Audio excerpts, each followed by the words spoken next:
نیچے قضائے حاجت کرتے ہیں. درخت کے نیچے آدمی جاتا ہے سایہ لینے کے لیے, درخت کے نیچے آدمی جاتا ہے سانس لینے کے لیے, درخت کے نیچے آدمی جاتا ہے پھل توڑنے کے لیے.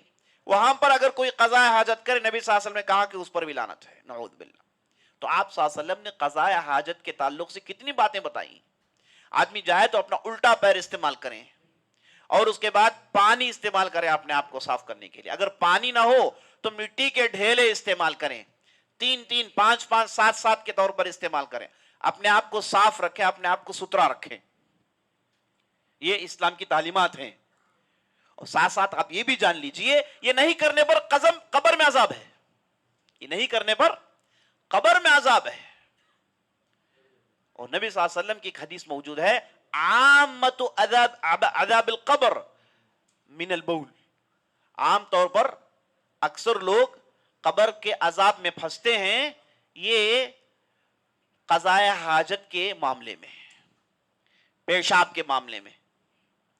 اور مفسرین نے, اہل علم نے اس کی دوسری تفسیر یہ بھی بتائی کہ یہ آدمی پردہ تو نہیں لیتا, دھڑلے سے لوگوں کے سامنے کرتا ہے.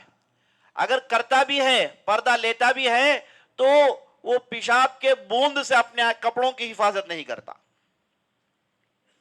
جو بھی چھینٹے اڑتے ہیں اسے آدمی کو حفاظت کرنی ہے, دیکھنا ہے کہ اپنے اوپر نہ اڑے.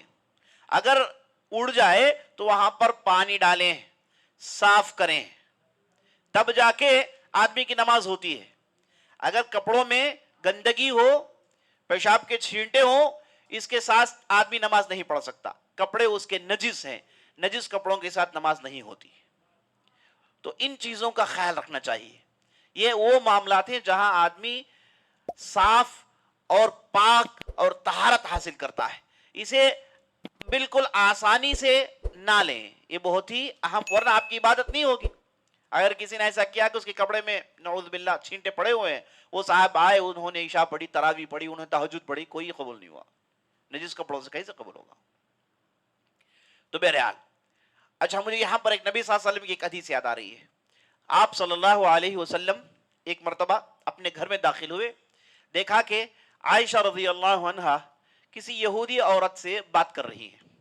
دونوں میں کچھ بحث ہوئی اور آوازیں اوپر اٹھنے لگی. نبی صلی اللہ علیہ وسلم نے پوچھا کہ ہو کیا گیا ہے, اچانک اتنی آوازیں بلند کیوں ہو رہی ہیں؟ تو مائی عائشہ نے کہا کہ دیکھو, یہ یہودی عورت کہتی ہیں کہ ہم لوگ اپنے کپڑوں میں اگر پیشاب گر جائے تو ہم اپنے کپڑے پھاڑتے ہیں, اگر ایسا نہ ہو تو ہمیں قبر میں عذاب ہوتا ہے. تو میں نے کہا کہ ایسا کیسے؟ میں نے انکار کیا. تو نبی صلی اللہ علیہ وسلم نے کہا کہ جو بات اس یہودی عورت نے کہی ہے بالکل درست ہے. وہ یہودی عورت نے جو بات کہی بالکل درست ہے. اور یہودیوں کے لیے, بنی اسرائیل کے لیے یہ حکم تھا کہ اگر ان کے کپڑوں میں پیشاب گر جائے, کپڑوں کو وہاں تک پھاڑنا پڑے گا. ان کے لیے حکم تھا. اور ایک حدیث میں نبی صلی اللہ علیہ وسلم کہتے ہیں کہ بنی اسرائیل میں ایک صاحب تھے, وہ لوگوں کو اگر ان کے کپڑے میں پیشاب گر جائے, انہیں جہاں پھاڑنے کا حکم ہے, یہ صاحب کہتے تھے کہ پھاڑو مت, دھو لو. نبی صلی اللہ علیہ وسلم کہتے ہیں عذب فی قبرہ, اس آدمی کو اس کی قبر میں عذاب ہوتا رہا. تو بنی اسرائیل کے لیے یہ سخت حکم یہ تھا کہ اگر ان کے کپڑوں میں پیشاب گر جائے, کپڑوں کو پھاڑنا ہے. جس حصے میں پیشاب گر گیا اس حصے کو پھاڑنا ہے, وہ دوبارہ استعمال نہیں کریں گے. یعنی ایسا نہیں کہ دھو کے آپ استعمال کریں, نہیں, پیشاب گرا تو پھاڑیں. بڑی سختی تھی ان کے دین میں, لیکن ہمارے دین میں اللہ نے بہت معاملات کو آسان کر دیا. بہت آسانی ہے ہمارا دین. آپ کے پاس وضو کرنے کے لیے پانی نہیں تو تیمم کر لو. اگر آپ کو صفائی کرنے کے لیے پانی نہیں تو آپ مٹی استعمال کرو. ہمارے ہاں, ہمارے دین میں بہت سارے آپشنز ہیں. تو ان کے ہاں کپڑے پھاڑے جاتے تھے, یہ بڑی تعجب کی بات ہے. اور یہ شاید آج بھی کرتے ہیں. ان کے کپڑوں میں اگر پیشاب گر جائے تو کپڑے پھاڑنے ہیں. اللہ حفاظ فرمائے, یہ حکم ہمارے یہاں نہیں ہے. تو آپ کو معلوم ہوگا عزیز ساتھیوں, قبر میں عذاب ہونے کے سبب کیا ہے؟ پہلا سبب چغل خوری. نمبر 2, ہاں, پیشاب کا یہ معاملہ. بات آگے بڑھائیے قبر کے عذاب کے تعلق سے. قبر کا عذاب اس آدمی کو بھی ہوتا ہے جو مال غنیمت میں چوری کرے. نبی صلی اللہ علیہ وسلم کے زمانے میں آپ صلی اللہ علیہ وسلم کا ایک غلام تھا جس کا نام تھا مدعم. یہ صاحب بڑے نیک تھے. ایک مرتبہ ہوا یہ کہ ایک لڑائی میں ان پر تیر لگی اور یہ صاحب مر گئے. جیسے ہی مر گئے بعض لوگوں نے کہا کہ ہوا فی الجنہ، یہ آدمی تو جنت میں ہوگا، بڑا اچھا آدمی تھا. تو نبی صلی اللہ علیہ وسلم نے کہا کہ نہیں، ایسے مت کہو. ایک شملہ، ایک کپڑے کا ٹکڑا اس نے خیبر کی لڑائی میں مال غنیمت سے بغیر حساب کتاب کے اٹھا لیا تھا، جس کی وجہ سے اسے اب قبر میں عذاب ہو رہا ہے. مال غنیمت میں سے بغیر علم کے اس نے ایک کپڑا اٹھا لیا تھا جو حساب کتاب میں نہیں آیا. اور ہم جانتے ہیں مال غنیمت کیا ہے. مال غنیمت اس مال کو کہتے ہیں جو ایک مسلمان سپاہی ایک کافر سپاہی کے جسم سے اتار لیتا ہے. دونوں لڑائی کرنے کے لیے میدان میں آئے، مسلمان سپاہی کو اللہ نے جیت دی، وہ کافر سپاہی مر گیا یا پھر بھاگ گیا یا پھر غلام بنا لیا گیا، اس کے ساتھ جو کچھ بھی تھا وہ سب اس سپاہی کا ہو جاتا ہے جس نے اسے قتل کیا، پھر اس نے ارسٹ کیا. بعد میں اسلام میں حکم ہوا کہ ایک انڈیویجول نہیں اٹھائے گا، جو بھی مال غنیمت ہے سب کو جمع کر دیا جائے. جمع کرنے کے بعد نبی صلی اللہ علیہ وسلم اس مال غنیمت کو مجاہدین میں تقسیم کرتے تھے. مال غنیمت ہماری اس امت کے لیے حلال ہے. اس سے پہلی والی امتوں کے لیے مال غنیمت حلال نہیں تھا. بنی اسرائیل کے لیے مال غنیمت حلال نہیں. جو بھی مال جمع ہو جاتا وہ سب کا اللہ کے راہ میں دے دینا پڑتا تھا. بلکہ اس سے پہلے قدیم زمانے میں ہوتا یہ تھا کہ جتنا بھی مال غنیمت جمع ہو اسے ایک میدان میں رکھ کے دعا کرتے تھے، آسمان سے بجلی گرتی اور پورا مال کو جلا دیتی. لوگوں میں تقسیم نہیں کرتے تھے. لیکن ہماری شریعت میں اللہ نے آسانی کی کہ مال غنیمت کو مجاہدین میں تقسیم کر دیا جاتا ہے. تو یہ صاحب جن کا نام مدعم تھا، انہوں نے کیا کیا؟ ایک کپڑے کا ٹکڑا اٹھا لیا بغیر علم کے، اپنے پاس رکھا. بعد میں نبی صلی اللہ علیہ وسلم کو وحی کے ذریعے سے یہ بات بتا دی گئی کہ یہ صاحب ہے نا، یہ جنت جا نہیں سکتے کیونکہ انہوں نے چوری کی ہے مال غنیمت میں.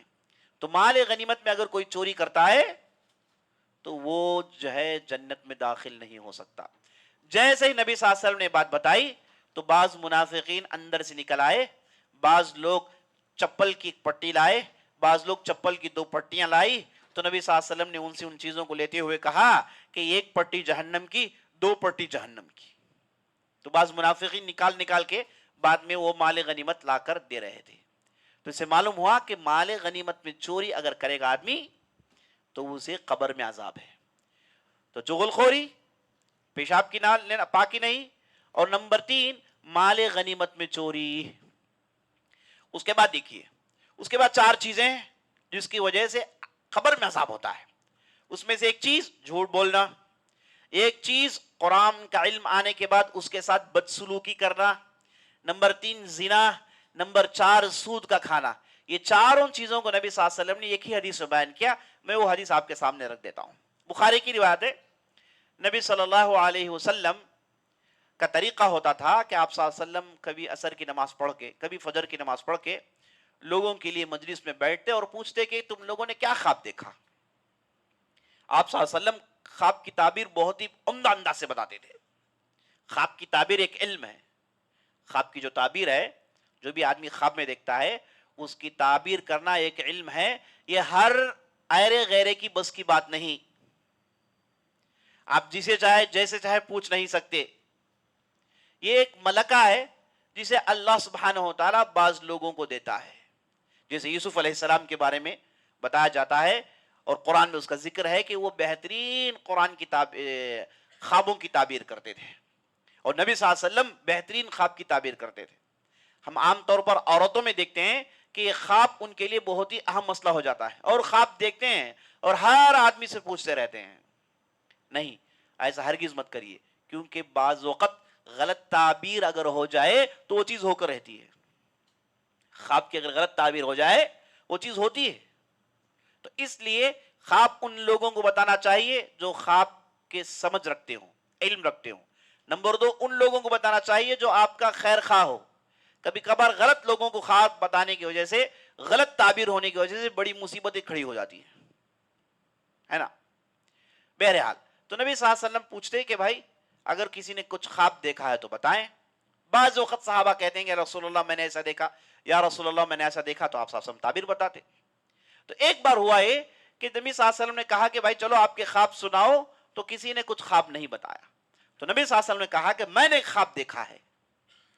ایک کہہ کے آپ صلی اللہ علیہ وسلم لمبی حدیث سناتے ہیں. کہتے ہیں کہ میں نے خواب میں دیکھا کہ میرے پاس دو فرشتے آئے، دونوں مجھے لے کر نکلے اور بہت دور تک گئے، یہاں تک کہ ہم فلسطین کے زرزمین کو پہنچ گئے. اور جیسے فلسطین کے زرزمین کو میں پہنچا تو وہاں سے مجھے لے کر اور یہ دو فرشتے آگے بڑھے. تو جیسے آگے بڑھے میں یہ دیکھ رہا ہوں کہ ایک آدمی کھڑا ہوا ہے، دوسرا بیٹھا ہوا ہے.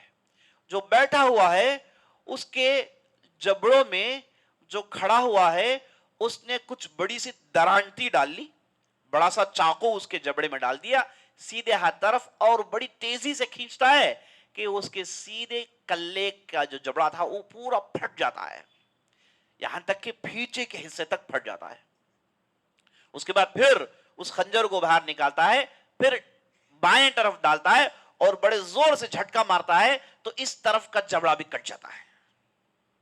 دونوں طرف کے جبڑے کٹ جاتے ہیں، خون فواروں کی طرح نکلتا ہے، اور ایسے ہی ہوتا ہے تھوڑی دیر میں دونوں جبڑے لگ جاتے ہیں.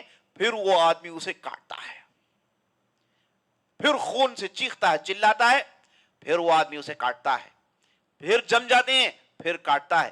تو نبی صلی اللہ علیہ وسلم نے کہا کہ یہ کیا بلا ہے؟ تو جو فرشتے تھے انہوں نے کہا کہ چلو آگے بڑھو. تو نبی صلی اللہ علیہ وسلم کو لے کے آگے بڑھتے ہیں.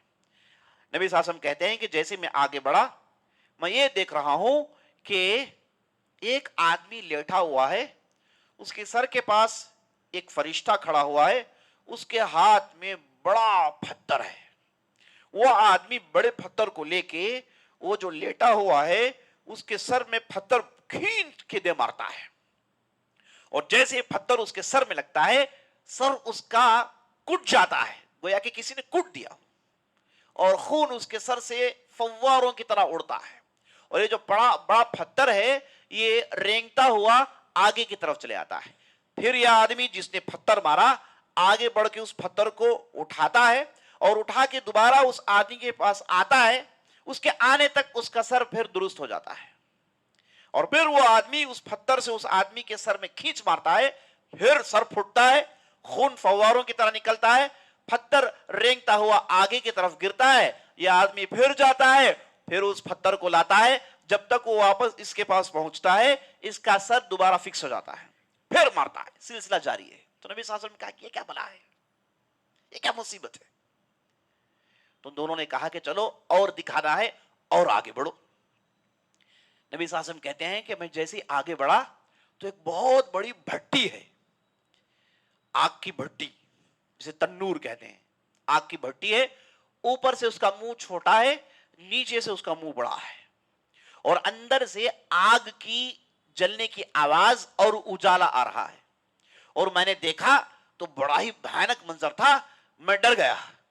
مجھے دونوں نے لے کے آگے کی طرف پہنچایا تو میں یہ دیکھ رہا ہوں کہ آگ کے زیادہ جلنے کی وجہ سے اس بھٹی کے اوپر کی طرف جو منہ ہے اس میں عورت اور مرد اوپر کی طرف آ رہے ہیں، عورتیں اور مرد اوپر کی طرف آ رہے ہیں، چیخ رہے ہیں، چلا رہے ہیں، سب ننگے ہیں، سب ننگے ہیں. اور تھوڑی دیر کے بعد آگ رک جاتا ہے، یہ اندر کی طرف گر جاتے ہیں. پھر تھوڑی دیر کے بعد پھر آگ اوپر کی طرف آتی ہے اور یہ مرد عورت ننگے اوپر کی طرف چلا رہے ہیں اور ان کے جسموں کو جلایا جا رہا ہے. نبی صلی اللہ علیہ وسلم نے پوچھا کہ یہ کیا بلا ہے؟ دونوں نے کہا کہ چلو اور آگے بڑھنا ہے، اور آگے کی طرف بڑھتے ہیں.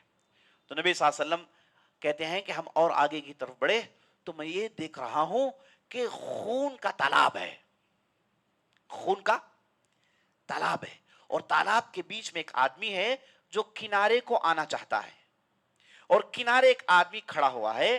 جیسے ہی یہ آدمی کنارے کی طرف آنا چاہتا ہے، یہ جو کنارے کی طرف پہلے سے کھڑا ہوا ہے یہ پتھر لے کے اسے مارتا ہے اور اسے واپس بیچ میں کھینچ لے جاتا ہے، آنے نہیں دیتا، کنارے آنے نہیں دیتا، اور خون ہے چاروں طرف.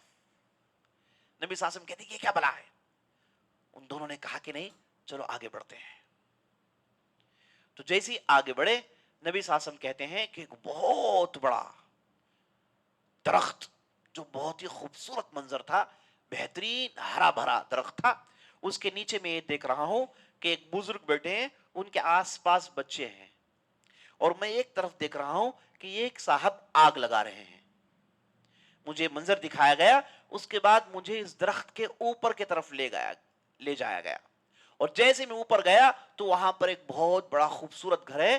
میں نے اس گھر میں بوڑھوں کو, نوجوانوں کو, بچوں کو, عورتوں کو دیکھا, سب خوش ہیں. میں نے پوچھا کہ یہ خوبصورت منظر کیا ہے؟ تو فرشتوں نے کہا کہ چلو اور تمہیں دکھانا ہے. یہ کہہ کے اور اوپر لے گئے, وہاں پر بھی ایک بہت بڑا خوبصورت گھر تھا, اور اس بار میں اس گھر میں صرف بوڑھے مرد اور نوجوانوں کو میں نے دیکھا. اس کے بعد مجھے نیچے کی طرف لایا گیا. اتنے میں میری خواب میں میں ان سے پوچھ رہا ہوں کہ بھائی یہ آسمان کی طرف یہ ابر کیا چیز ہے؟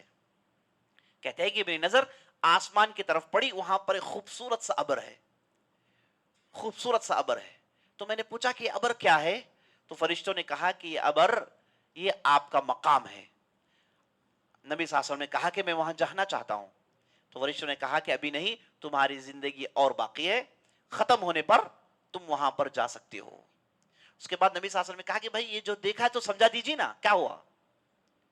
تو فرشتوں نے کہا کہ تم جو پہلے آدمی کو دیکھ رہے تھے جس کے جبڑوں کو پھاڑا جا رہا تھا, یہ وہ آدمی تھا جو جانتے بوجھتے ایک جھوٹ کو گھڑتا تھا. جھوٹ ہے ہی نہیں, یہ جھوٹ قصہ بناتا تھا اور یہ جھوٹ کو گھڑتا تھا, اور یہ جھوٹ ساری دنیا میں پھیل جاتا تھا. سب لوگ اسے حقیقت سمجھتے. یہ جھوٹ کو تیار کرتا, لوگوں میں رائج کرتا, جھوٹ کو تیار کرتا, لوگوں میں رائج کرتا. اس کی سزا قبر میں یہ ہے کہ اس کے جبڑے پھاڑے جائیں گے, دونوں طرف پھاڑے جائیں گے, اور یہ سلسلہ قیامت تک جاری رہے گا. نعوذ باللہ. تو پتا چلا کہ جھوٹ ہے نا یہ بڑی مصیبت ہے. اور بعض لوگوں کی عادت کیا ہوتی ہے, زبان کھولے جھوٹ, اور جھوٹ ہی ان کی زندگی ہوتی ہے. تجارت میں جھوٹ, لین دین میں جھوٹ, وعدے میں جھوٹ, دوست احباب کے ساتھ جھوٹ, اور لوگوں کو ہنسانے کے لیے جھوٹ ہے نا, ان کی زبانی جھوٹ ہوتی. نعوذ باللہ. ایسے لوگوں کا کیا حشر ہوگا؟ یہ تو وہ آدمی تھا جس نے جھوٹ کو پھیلایا, وہ آدمی جس کی زندگی جھوٹ میں ہے. عزیز ساتھیوں, اس کا کیا حشر ہوگا آپ تصور کریے گا. اللہ حفاظت فرمائے. زبان ہے نا یہ, جیسے میں نے آپ کو بتایا, بہت ہی بڑی نعمت کے ساتھ ساتھ بہت ہی بڑی نقمت بھی ہے. اس زبان سے آپ ذکر و اذکار کر سکتے ہیں, یہ زبان سے آپ خیر کی باتیں کر سکتے ہیں, یہ زبان سے آپ قرآن پڑھ سکتے ہیں, یہ زبان سے آپ اللہ کو راضی کر سکتے ہیں. اور یہی زبان جس سے آپ گندی حرکتیں کر سکتے ہیں, غلط بات پھیلا سکتے ہیں, جھوٹ بول سکتے ہیں, غیبت بول سکتے ہیں, اور یہ اس موقع پر یہ زبان اس آدمی کے لیے مصیبت بن جاتی ہے. اور نبی صلی اللہ علیہ وسلم نے کتنے احادیث میں کہا کہ جہنم میں اکثر عذاب کی وجہ لوگوں کی زبانیں ہوں گی جو زمین میں ٹھیک سے استعمال نہیں کیا, جیسے چاہے جس کے تعلق سے جو چاہے بولنا بول دیا. نعوذ باللہ. ہے نا, غیبت اسی زبان سے ہوتی ہے, جھوٹ اسی زبان سے ہوتی ہے. تو اس زبان کی حفاظت کرنا بہت بہت ضروری ہے. اور رمضان کا مہینہ عزیز ساتھیوں, یہ رمضان کا مہینہ اصل میں زبان کی پابندی کی ٹریننگ ہے. اسی لیے نبی صلی اللہ علیہ وسلم نے کہا اگر کسی نے زبان کی پابندی نہیں کی, جھوٹ بولا, من لم يدع قول الزور والعمل به, جس نے جھوٹ کو نہیں چھوڑا اور جھوٹ پر عمل کرنا نہیں چھوڑا, فلیس للہ حاجہ ان يدع طعامه وشرابه, اس کے کھانے کو چھوڑنے سے, اس کے پینے کو چھوڑنے سے اسے کوئی فرق پڑنے والا نہیں ہے, یہ تو فالتو میں بھوکا ہے. ایسا روزدار جو اپنی زبان پر قابو نہیں ہے, جھوٹ نہیں چھوڑ سکتا, اپنی زبان کو ٹھیک نہیں چلا سکتا, نبی صلی اللہ علیہ وسلم کہتے ہیں کہ یہ فالتو میں بھوکا ہے, فالتو میں پیاسا ہے, اس کے بھوک پیاس جھیلنے سے کچھ فائدہ نہیں ہے. تو رمضان کا مہینہ زبان کی حفاظت سکھاتا ہے. اور آپ نے سنا مصیبت, نعوذ باللہ, جبڑوں کو پھاڑا جائے گا، خون فواروں کی طرح اڑتا رہے گا، اور یہ سلسلہ ایک بار دو بار نہیں، قیامت تک جاری رہے گا. نعوذ باللہ. بہت ہی سخت عذاب ہے. یہ عذاب سننے کے بعد ہم اور آپ کو سب سے پہلا کام کرنا چاہیے کہ ہم دیکھنا چاہیے کہ ہمارے زبان سے کہاں سے جھوٹ لیک ہو جاتا ہے. بعض لوگ جھوٹ بولنا نہیں چاہتے، لیک ہو جاتا ہے نا، لیک ہو جاتا ہے. اور نبی صلی اللہ علیہ وسلم کی دعا ہے اللہم انی اسألک لسانا صادقا. نبی صلی اللہ علیہ وسلم کی دعا، اس دعا کو پڑھیے گا. اگر کوئی آدمی اپنی زبان میں قابو نہیں رکھ پا رہا ہے، یہاں کی باتیں کچھ نکل جاتی ہیں، قابو نہیں ہے، اس کی غیبت اس کی غیبت ہو جاتی ہے، تو اسے چاہیے کہ تہجد میں اٹھ کے دعا پڑھے، اے اللہ مجھے سچی زبان عطا کر، اے اللہ مجھے سچی زبان عطا کر. اللہم انی اسألک لسانا صادقا. رمضان کا مہینہ ایک بہترین مہینہ ہے زبان کو لگام لگانے کے لیے، زبان کا صحیح استعمال کرنے کے لیے. ادھر آدمی باقاعدہ ٹریننگ لے لے تو اس کے بعد اس کے لیے آسانی ہوتی ہے. تو آپ نے دیکھا کہ جھوٹ بولنے والے کا کیا حشر ہوتا ہے. اس کے بعد نبی صلی اللہ علیہ وسلم نے کہا کہ اس کے بعد کے آدمی کا کیا، اس کے بعد کا آدمی کون؟ جس کے سر کو کوٹا جا رہا تھا. تو فرشتوں نے کہا کہ وہ آدمی تھا جس نے قرآن کا علم حاصل کیا، لیکن اس علم کو چھوڑ کر سو جاتا تھا، فجر کی نماز نہیں پڑھتا تھا، اور اس قرآن کے مطابق عمل نہیں کرتا تھا. اس کے پاس قرآن صرف ایک شو کیس کا پیس تھا جو اپنے پاس رکھا ہوا تھا. لوگوں میں اپنے آپ کو قاری کہتا تھا، لوگوں میں اپنے آپ کو میں بڑا قرآن پڑھنے والا کہتا تھا، لیکن نہ اس نے اس قرآن پر عمل کیا، نہ قرآن نے اس پر کوئی تاثیر پیدا کی. تو اس کا حشر یہ ہوگا کہ خاص طور پر یہ قرآن کو چھوڑ کر سو جاتا تھا، یعنی فجر کی نماز جانتے بوجھتے چھوڑ کر سو جاتا تھا ایک روایت میں. تو دونوں کے لیے سزا کیا ہے؟ ان کے سروں کو کوٹا جائے گا. نعوذ باللہ. جو منظر حدیث میں ہے، آدمی پڑھنے کے بعد اسے کھانا ہضم نہیں ہو سکتا جی ساتھیوں، بہت ہی بھیانک منظر ہے. سر کو کوٹا جائے گا، فوار خون کی طرح آئیں گے، اور سلسلہ قیامت تک جاری رہے گا. اللہ سے دعا کرے کہ اللہ سبحانہ و تعالیٰ ایسے لوگوں میں ہمیں شامل نہ کرے. نمبر 3، نبی صاحب نے کہا کہ اس کے بعد وہ مرد عورت کا کیا معاملہ؟ تو فرشتوں نے کہا کہ یہ ایسے مرد عورت تھے جو زمین میں نعوذ باللہ زنا کرتے تھے. ان کے لیے یہ عذاب ہے کہ انہیں ننگا کیا گیا. وہی تو زمین میں کرتے تھے نا، حرام طور پر بے حیائی، ننگا پن، عیاشی، فحاشی. نعوذ باللہ کیا برائیاں نہیں ہے جو آج کے لوگ نہیں کرتے. کون سے لیول کو پہنچ گئے ہیں، ان سے بچے نہیں بچے ہیں. نعوذ باللہ ایسے درندے ہیں، ان سے جانور نہیں بچے ہیں، ایسے درندے ہیں، ان سے پیڑ پودے نہیں بچے، ایسے درندے ہیں دنیا میں. اور ساری حکومتیں ان چیزوں کو پروموٹ کرتی ہیں. یہی تعجب کی بات ہے. حکومتیں کہتی ہیں کہ آدمی جیسے چاہے اپنی خواہش پوری کر لیں، اسے کوئی روک تھام نہیں ہے، ہاں جب تک زبردستی نہ کریں. اسے ہم ریپ کہیں گے، اس کے لیے کیس ہے. اگر زبردستی نہ ہو، جو چاہے بلا کریں. نعوذ باللہ. اب اس کا حشر کیا ہوا؟ حشر یہ ہوا عجیب و غریب بیماریاں پھیل گئیں اور ساری دنیا گندی ہو گئی. نعوذ باللہ. الا ماشاء اللہ، جیسے ہماری مجلس میں بیٹھے ہیں ایسے لوگ جو مٹھی بھر ہیں، یہی پاک ہے. ساتھیوں، آج اگر کوئی نوجوان پاک دامن ہے، اس کا مذاق اڑایا جاتا ہے، کہتے ہیں کہ تم ورجن ہو، تم ابھی نے کچھ نہیں کیا، کتے ہو، جانور ہو، سور ہو، کیا سوال کر رہے ہو. یہ عام ہو گیا ہے. کسی کا گرل فرینڈ نہ ہونا اسے مکمل مرد نہیں مانتے، کمپلیٹ مین نہیں ہے. نعوذ باللہ. کیا بول رہے بھائی، کیا پروموٹ کیا جا رہا ہے. اور کامیڈی کے ذریعے سے، جوک کے ذریعے سے جو بے حیائی پھیلائی جاتی ہے، نعوذ باللہ کچھ کم نہیں ہے. آدمی تھوڑی دیر کے لیے ہنسنے کے لیے دیکھتا ہے اور اس میں کیا بتایا جاتا ہے کہ آزو بازو کے جو بھی عورتیں ہیں سب کے افیئر چلتے ہیں. بڑی آسانی سے بتا دیتے ہیں، ہنستے ہوئے لوگ دیکھ لیتے ہیں. بھائی کیا بول کیا رہا ہے.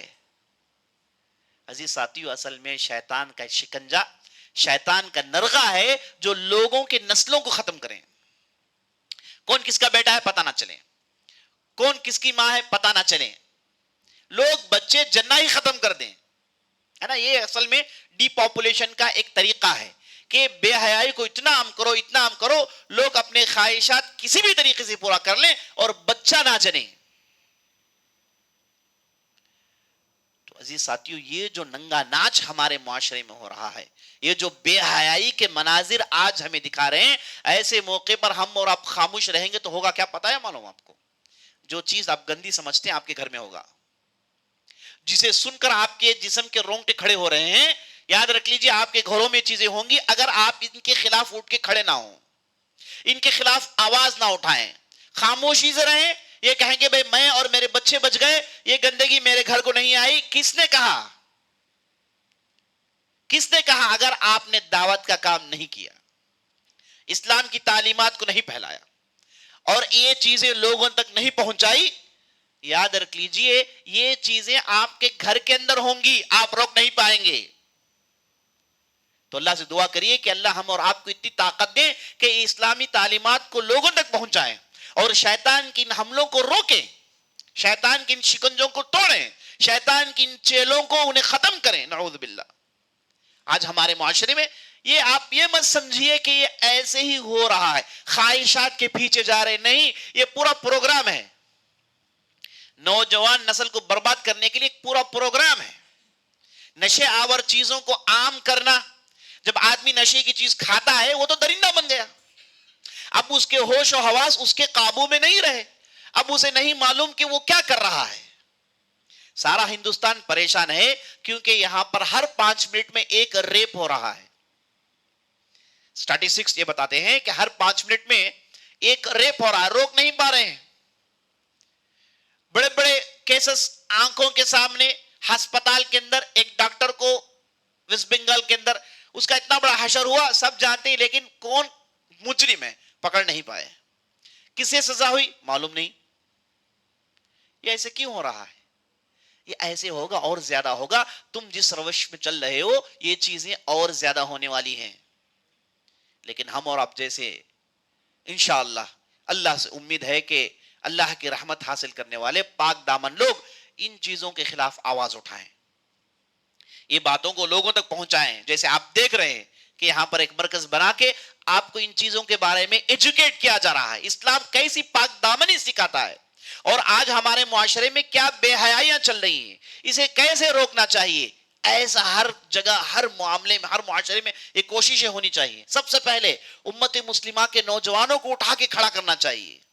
یہ جو نوجوان ہیں ان کے پیچھے دشمن اتنا انویسٹمنٹ کر رہے ہیں، آپ کو پتا ہے، ان کی ایجوکیشن کے اعتبار سے اور ان کے کردار کے اعتبار سے انہیں بالکل نکما بنا کے چھوڑنے کے لیے کیا کچھ کوششیں نہیں ہو رہی ہیں. خاص طور پر یہ اسلام کے قریب نہ جائیں، مسلمان نہ ہو جائیں، ان کے اندر وہ عمل کی پابندی نہ آ جائے، اس کے لیے پورا پروگرام چل رہا ہے.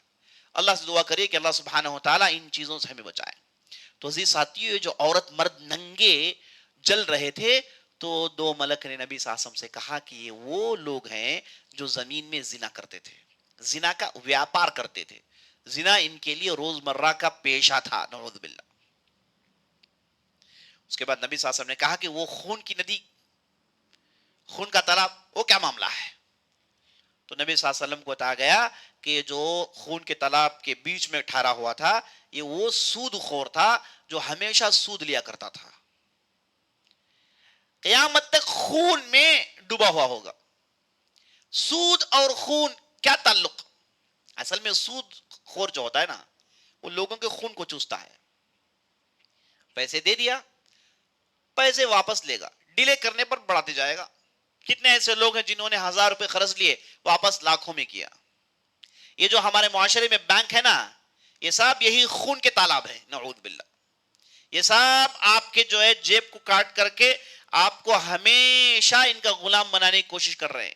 آپ سے کہا جاتا ہے کہ بھائی کریڈٹ کارڈ لے لو، آپ کہتے ہیں کہ نہیں چاہیے، کہتے ہیں کہ ایک بار لے لو، بار بار لے لو. پوری کوشش ہوتی ہے، انسان کبھی مجبور ہوتا ہے تو لے لیتا ہے، جو لے لیا واپس نہیں آتا باہر. کہتے ہیں کہ میں ایک مرتبہ استعمال کرنا چاہتا ہوں، میں تو سود نہیں لوں گا، جتنا پیسہ ہے اتنا ہی. شروع میں ایسے ہی ہوتا ہے، شروع میں بالکل ایسے ہی ہوتا ہے. اس کے بعد جو پھنسنا آدمی پھنستا ہے نا باہر نہیں آتا. تو یہ جو سود کے اڈے ہیں نا، یہ جو بینک، ان سے بچ کر رہیے آپ. ان کا کوئی بھی